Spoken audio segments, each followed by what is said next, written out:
Assalamualaikum warahmatullahi wabarakatuh. Perkenalkan, kami dari kelompok 5 akan mempresentasikan hasil dari tugas yang telah kami kerjakan dengan judul Tujuan Keseluruhan Audit Independen dan Pelaksanaan Audit Berdasarkan Standar Audit 200.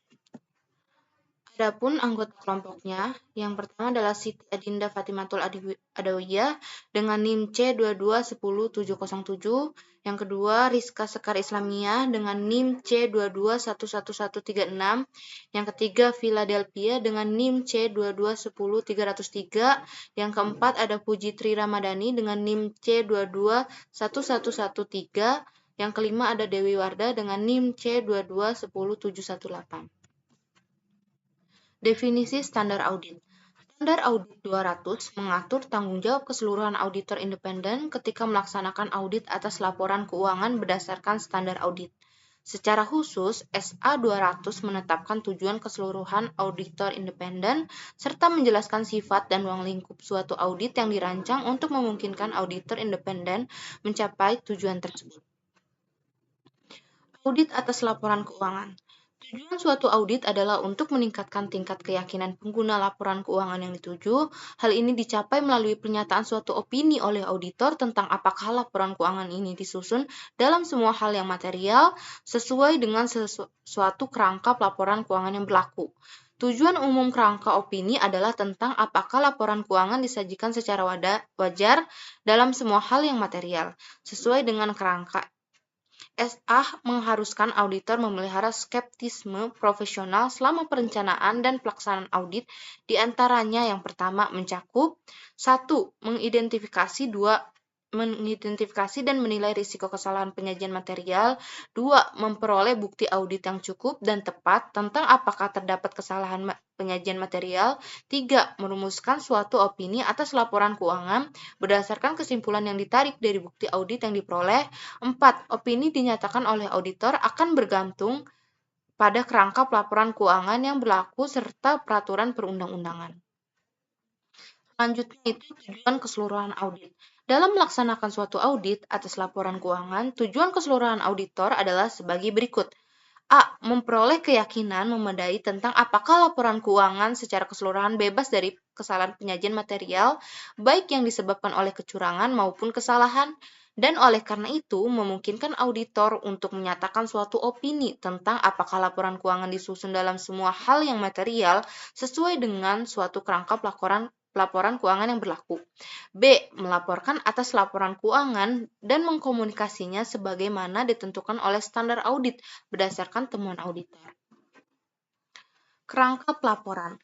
Kerangka pelaporan yang berlaku merupakan pelaporan keuangan yang diterapkan oleh manajemen dan jika relevan, pihak yang bertanggung jawab atas tata kelola dalam penyusunan laporan keuangan yang dapat diterima dari sudut pandang sifat entitas dan tujuan laporan keuangan, atau yang diharuskan oleh peraturan perundang-undangan. Kerangka penyajian wajar digunakan untuk menyebutkan suatu kerangka pelaporan keuangan yang mengharuskan kepatuhan terhadap kepatuhan kerangka dan mengakui secara eksplisit atau implisit bahwa untuk mencapai penyajian wajar laporan keuangan, manajemen mungkin perlu menyediakan pengungkapan yang melampaui pengungkapan secara khusus yang diharuskan oleh kerangka, serta mengakui secara eksplisit bahwa manajemen mungkin perlu untuk menyimpang dari suatu ketentuan kerangka untuk mencapai penyajian wajar laporan keuangan. Kerangka kepatuhan digunakan untuk menyebut suatu kerangka pelaporan keuangan yang mengharuskan kepatuhan terhadap ketentuan kerangka. Mungkin selanjutnya akan dijelaskan dengan teman saya, Puji. Selanjutnya ada bukti audit. Bukti audit merupakan informasi yang digunakan oleh auditor dalam mencapai kesimpulan yang mendasar opini auditor. Bukti audit mencakup informasi yang terdapat dalam catatan akuntansi yang mendasar laporan keuangan dan informasi lainnya. Bukti audit digunakan untuk tujuan standar audit yaitu sebagai kecukupan bukti audit dan ketepatan bukti audit. Selanjutnya ada risiko audit. Risiko audit ialah suatu fungsi risiko kesalahan, penyajian material, dan risiko deteksi. Misalnya, auditor menyatakan suatu opini audit yang tidak tepat ketika laporan keuangan mengandung kesalahan penyajian material.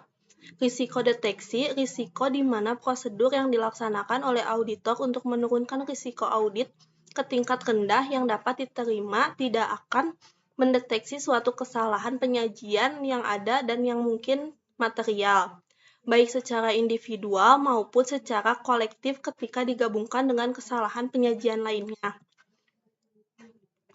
Risiko deteksi berhubungan dengan sifat, saat, dan luas prosedur audit yang ditentukan oleh auditor untuk mengurangi risiko audit ke tingkat rendah yang dapat diterima. Oleh karena itu, risiko ini merupakan fungsi dari efektivitas suatu prosedur 39 audit dan penerapannya oleh auditor. Hal-hal seperti perencanaan yang memadai, penugasan personel yang tepat ke dalam tim perikatan, penerapan skeptisisme profesional dan supervisi review atas pekerjaan audit yang telah dilakukan. Penyajian material adalah risiko bahwa laporan keuangan mengandung kesalahan penyajian material sebelum dilakukan audit. Risiko tersebut terdiri dari dua komponen, yaitu risiko inheren dan risiko pengendalian. Slide selanjutnya akan dipresentasikan oleh teman saya, Philadelphia. Lainnya tersebut adalah sebagai berikut. A. Lingkungan hukum dan etika, termasuk status, regulasi, keputusan pengadilan, dan kewajiban etika profesi dalam hubungannya dengan masalah akuntansi. B. Interpretasi akuntansi dengan sebagai kewenangan yang dipublikasikan oleh organisasi penyusunan standar, organisasi profesi, dan regulator. C. Pandangan-pandangan tentang isu akuntansi terkini dengan berbagai kewenangan yang dipublikasikan oleh organisasi penyusun standar, organisasi profesional, dan regulator. D. Praktik umum dan industri yang diakui secara luas dan lazim. E. Literatur akuntansi. Selanjutnya ada pertimbangan profesional. Pertimbangan profesional merupakan hal penting untuk melaksanakan audit secara tepat. Pertimbangan profesional diperlukan terutama dalam membuat keputusan tentang materialitas dan risiko audit. Sifat luas prosedur audit yang digunakan untuk memenuhi ketentuan standar audit dan pengumpulan bukti audit. Pengevaluasian tentang apakah bukti audit yang cukup dan tepat telah diperoleh dan apakah pengevaluasian lebih lanjut dibutuhkan untuk mencapai tujuan standar audit dan tujuan keseluruhan auditor. Pengevaluasian tentang pertimbangan manajemen dalam menerapkan kerangka pelaporan keuangan yang berlaku bagi entitas. Selanjutnya akan dibacakan oleh Wardah. Selanjutnya, skeptisisme profesional. Sedangkan skeptisisme profesional merupakan suatu sikap yang mencakup suatu pikiran yang selalu mempertanyakan waspada terhadap kondisi yang dapat mengindikasikan kemungkinan kesalahan penyajian baik disebabkan oleh kecurangan maupun kesalahan. Dan suatu penilaian penting atas bukti audit, keyakinan memadai suatu tingkat keyakinan tinggi tapi bukan tingkat keyakinan absolut. Selanjutnya, ketentuan etika yang berkaitan dengan audit atas laporan keuangan. Auditor harus memenuhi ketentuan etika yang relevan, termasuk ketentuan yang berkaitan dengan independensi sehubungan dengan perikatan audit atas laporan keuangan. Ketentuan etika tersebut tercantum dalam Kode Etik Profesi Akuntan Publik yang ditetapkan oleh institut. Adapun prinsip-prinsip dasar yang harus dipatuhi oleh auditor menurut kode etik tersebut adalah sebagai berikut. Yang pertama, integritas, objektivitas, kompetensi, dan kecermatan profesional, kerahasiaan, perilaku profesional. Kerangka kepatuhan digunakan untuk menyebut suatu kerangka pelaporan keuangan yang mengharuskan kepatuhan terhadap ketentuan kerangka. Adapun tujuan yang dinyatakan, setiap SA berisi satu atau lebih tujuan yang menyediakan suatu hubungan antara ketentuan dan tujuan keseluruhan auditor. Tujuan setiap SA adalah untuk mengarahkan auditor pada hasil yang dikehendaki oleh SA tersebut. Sementara cukup spesifik untuk membantu auditor dalam memahami apa yang akan dicapai dan jika diperlukan cara yang tepat untuk mencapai memuaskan, apakah diperlukan prosedur tambahan untuk mencapai tujuan SA tersebut sesuai dengan kondisi yang ada dalam perikatan. Selanjutnya akan dilanjut oleh Siti Adin.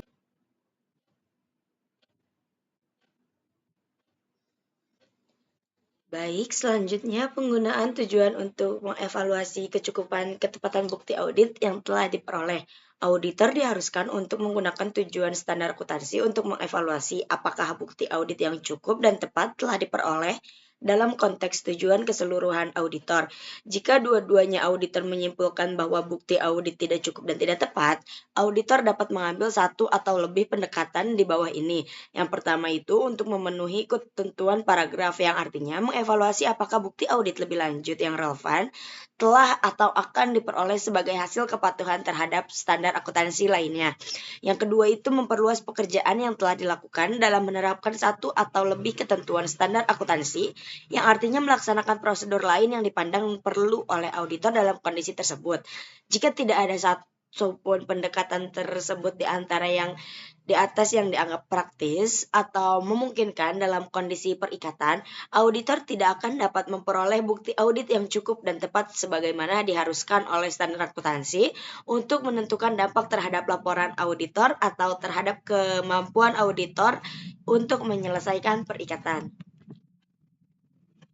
Selanjutnya ada kesimpulan dari penjelasan sebelumnya yang dibahas kalau standar akuntansi 200 itu mengatur tujuan keseluruhan auditor adalah pertama, memperoleh keyakinan memadai tentang apakah laporan keuangan secara keseluruhan bebas dari kesalahan penyajian material, baik disebabkan oleh kecurangan maupun kesalahan.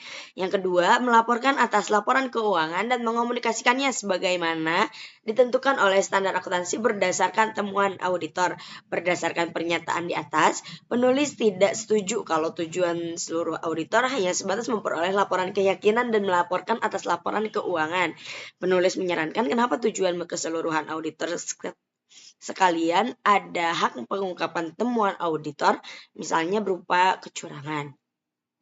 Jika tujuan dari keseluruhan yang diatur di standar akuntansi hanya sebatas melaporkan dan memperoleh keyakinan memadai, di sini seakan-akan ada tujuan terselubung.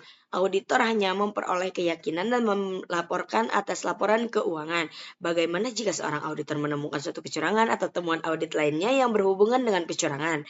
Oleh karena itu, di standar akuntansi ini seorang audit seakan-akan tidak punya hak penuh, hanya sebatas memperoleh keyakinan. Namun, tidak diatur pengungkapan kecurangan. Tujuan suatu audit atas laporan keuangan untuk memperoleh keyakinan memadai tentang apakah laporan keuangan secara keseluruhan bebas dari kesalahan penyajian material, baik yang disebabkan oleh kecurangan. Penulis berpendapat jika tujuan audit ditambahkan poin pengungkapan kecurangan juga, sehingga tujuan keseluruhannya bukan hanya sebatas memperoleh keyakinan saja, tetapi mengungkapkan dan mengejar kecurangan tersebut. Mungkin kesimpulan selanjutnya akan disampaikan oleh Tubagus. Baik, untuk selanjutnya akan disampaikan oleh saya Tubagus Maulana Ibrahim. Selain itu, penjelasan dari hasil review di atas menjelaskan adanya kode etik atau prinsip-prinsip dasar yang harus dipatuhi, diantaranya integritas, objektivitas, kompetensi, kerahasiaan, perilaku profesional. Dijelaskan juga tentang sikap skeptisisme profesional. Penulis setuju dengan pernyataan adanya prinsip-prinsip yang harus dipatuhi auditor dan selalu bersikap skeptisisme. Dengan mematuhi prinsip-prinsip dan bersikap skeptisisme, diharapkan akan mendapatkan hasil audit yang berkualitas serta transparan. Diharapkan seorang auditor bersikap profesional, melaporkan dan mengungkapkan hasil audit yang transparan. Berdasarkan hasil review dan kritikal yang dijelaskan di atas, penulis menyarankan bahwa tujuan keseluruhan tidak hanya sebatas memperoleh keyakinan saja, namun juga ditambahkan atau diatur tentang mengungkapkan atau mengejar kecurangan jika terjadi kecurangan, sehingga auditor tidak hanya menonton dan melaporkan, tapi juga punya hak mengungkapkan sebuah kecurangan dan temuan audit lainnya. Terima kasih dari kelompok kami, kelompok 5. Wassalamualaikum warahmatullahi wabarakatuh.